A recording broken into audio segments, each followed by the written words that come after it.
Selanjutnya akan dibahas mengenai memodelkan gaya.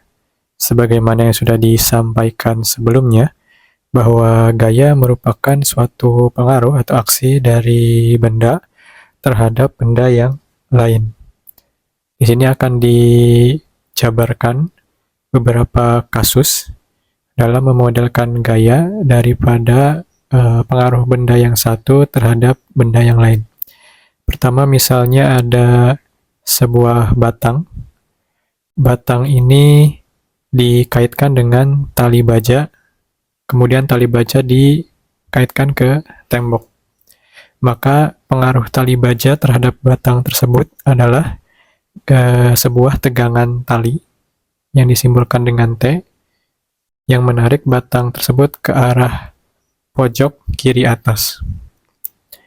Kemudian misalnya ada suatu benda bermassa diletakkan pada lantai, maka pengaruh benda bermassa tersebut terhadap lantai adalah memberikan gaya berat atau W ke arah bawah terhadap lantai yang dipijaki oleh benda tersebut.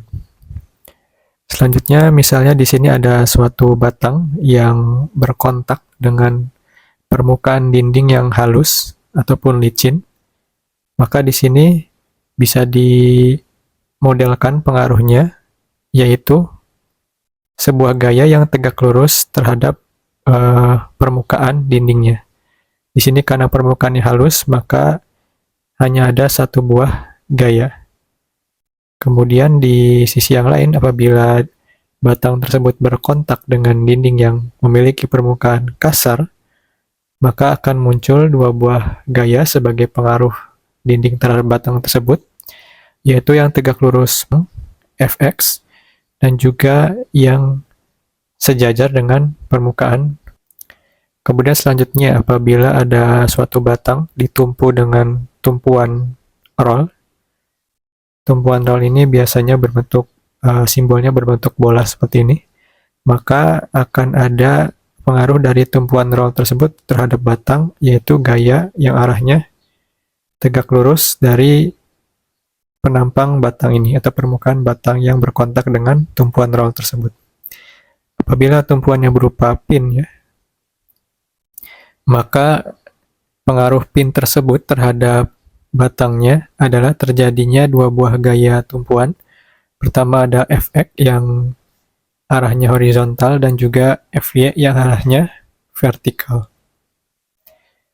Kemudian apabila batang ini dicepit pada dindingnya diilustrasikan seperti ini, maka dinding ini memberikan pengaruh terhadap batang yang dicepit adalah sebagai berikut.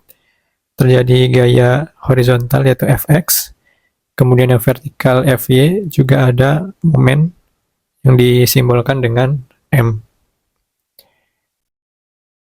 Selanjutnya masuk ke materi diagram benda bebas.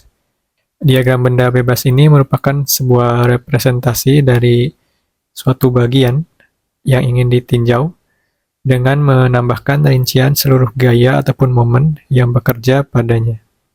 Sebagai contoh, misal di sini ada sebuah batang yang di sebelah kirinya ditumpu dengan tumpuan pin dan juga di sebelah kanannya ditumpu dengan tumpuan roll. Dan terdapat gaya yang bekerja di batang tersebut yaitu sebesar F, arahnya ke bawah. Maka untuk membuat diagram benda bebasnya, langkah-langkahnya sebagai berikut. Pertama, isolasi bagian yang ingin ditinjau. Bagian yang ingin ditinjau adalah batang yang horizontal tersebut. Kemudian langkah selanjutnya adalah menggambar bagian yang diisolasi sesederhana mungkin. Di sini cukup dengan garis lurus sudah bisa mewakili batang tersebut. Kemudian beri nama titik-titik yang penting. Titik yang penting adalah titik tumpuan pin, titik A, kemudian tumpuan roll, titik B, dan juga titik di mana gaya bekerja, yaitu titik C. Selanjutnya masukkan gaya yang bekerja. Di sini masukkan gaya F-nya yang arahnya ke bawah. Lalu masukkan gaya tumpuan. Gaya tumpuan ini adalah gaya yang menggantikan pengaruh tumpuan pin maupun tumpuan roll pada batang tersebut. Jadi di titik A, tumpuan pinnya diganti dengan gaya tumpuannya, yaitu yang sudah dibahas sebelumnya, bahwa akan muncul gaya AX yang horizontal dan juga gaya AY, yang mana arahnya vertikal. Kemudian untuk di titik B, karena di sana tumpuan roll, maka hanya ada satu gaya, yaitu BY, arahnya ke atas atau vertikal. Kemudian masukkan dimensi. Ini sifatnya opsional, bisa ditambahkan ataupun tidak. Oke, untuk lebih jelasnya dalam membuat diagram benda bebas, nanti akan ada video mengenai bahasan-bahasan soal yang mana berkaitan dengan pembuatan diagram benda bebas. Silakan klik videonya, cari dengan judul yang kurang lebih